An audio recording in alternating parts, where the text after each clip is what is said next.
Here's a thought about photography and fiction.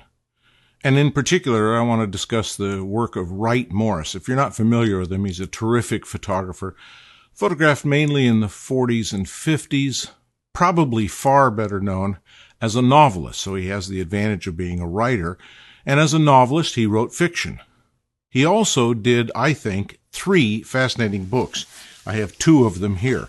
This one is called The Home Place, and it's his photographs along with fictional writing about growing up on the farm in, I think it was Kansas or Nebraska, and his family and their efforts to farm that country, although the work is fiction based slightly on autobiography. The second book was called The Inhabitants. I own it. I just can't find it in my bookshelf. And it also is photography and fiction. But here's the interesting thing, using some of the same photographs that were used in The Home Place. He combined his photographs with his fictional writing to tell a story, in this case, a different story about the inhabitants, people who inhabited the plains. And here is the final book.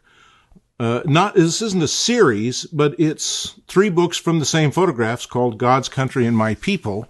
And in this book, he again adds fiction to his photographs to tell interesting stories about growing up in the Midwest, etc.